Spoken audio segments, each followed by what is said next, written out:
maybe we can the bill can also include a provision on how the industry can regularize those guerrilla installations. Huwag niyong ipasa ang batas na gustong mangyari ng Meralco tungkol sa pagpasa ng batas sa solar panel safety issue. Dahil hindi yan totoo at walang katotohanan.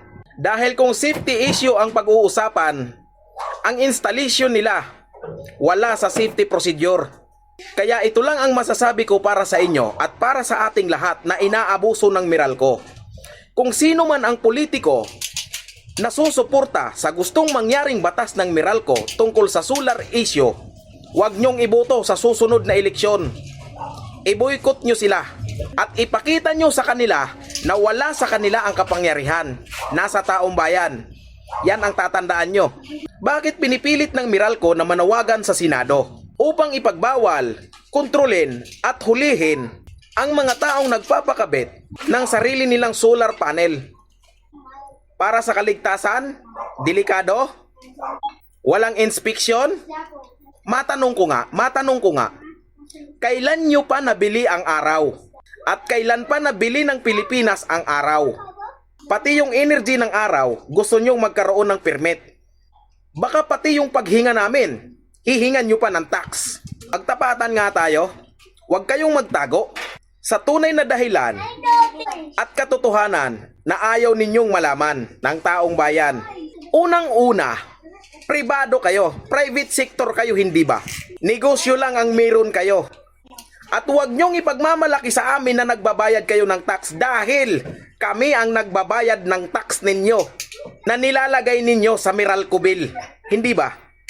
Kailan pa naging sangay ng gobyerno ang Meralco? Kailan pa kayo naging senador? Wala kayong kapangyarihan. Kasi nga, private sector lang kayo. Ang trabaho nyo lang, maghatid ng kuryente, ayusin ang linya, at singilin kami ng pagkamahal-mahal. Bakit kayo nagmamalaki?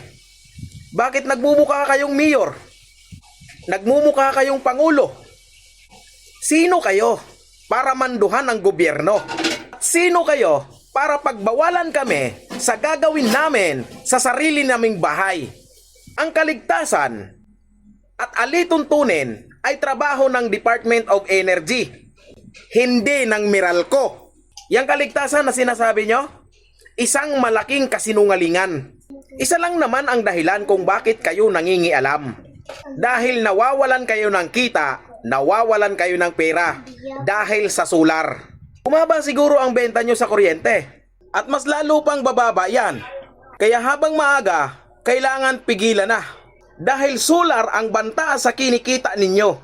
Solar ang banta sa negosyo ninyo. Yan ang totoo. Kaya hindi solar ang banta sa kaligtasan, kundi sa kita ng Meralco. Noong inuusog nyo ang metro, noong dinadaya nyo ang singil, lalo na nung pandemic, yung singil nyo hindi naging doble, hindi naging triple. Kayo ang pinakamahal maningil sa kuryente sa buong Asya.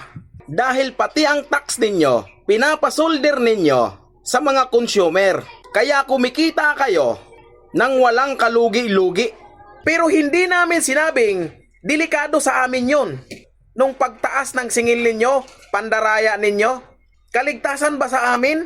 Nung ginawa nyong kaawa-awa ang bawat pamilyang Pilipino dahil sa taas ng kuryente ninyo, tubong lugaw nga kayo sa negosyo nyo eh. Kasi lahat ng charges, pinapaako nyo sa amin.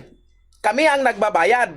Tapos ngayon gusto nyo kayo lang pagkukunan, ginagawa nyong monopolyo ang lahat. Ganun ba yon?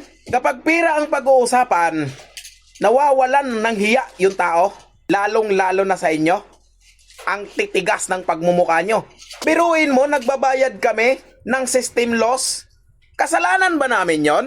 Kung bakit nawalan kayo ng enerhiya? Tapos nagbabayad pa kami ng distribution? Tapos mayroon pang senior citizen charges? Tapos government taxes? Tapos universal taxes? Tapos fit all renewable, tapos lifeline, tapos other charges. Para saan yung other charges? Ha? Ginagago nyo na kami sa singil, ginagago nyo na kami sa mga charges, tapos gagaguhin nyo pa kami sa pagpapakabit namin ng solar. Bakit kapag hindi na kami makabayad ng kuryente sa inyo, binabayaran nyo? Hindi ba't ang ginagawa nyo, pinuputol nyo yung koneksyon? Kapag hindi na kami makabayad? Kaya bakit kayo mangingialam? Bakit nyo pakikialaman pati yung pagpapakabit namin ng solar? Bakit pinapakialaman ninyo ang solusyon namin sa kahirapan at sa sobrang mahal ng paniningil ninyo?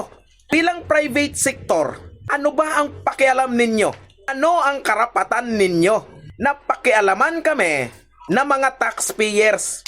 Pati yung tax nyo, kami nagsusyolder. Private company lang kayo. Wala kayong karapatan. At wala kayong karapatan magpatupad ng batas. Ang safety issue ay dahilan lang para pagtakpan ang pagiging gahaman nyo sa pera.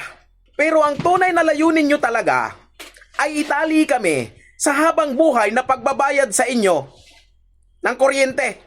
Gumagawa kami ng paraan para sa ikakagaan ng kahirapan na hindi naman sinolusyonan ng inutil na gobyernong to.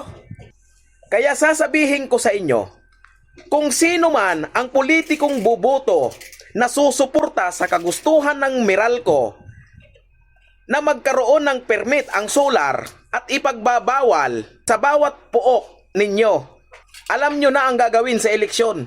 Boycott.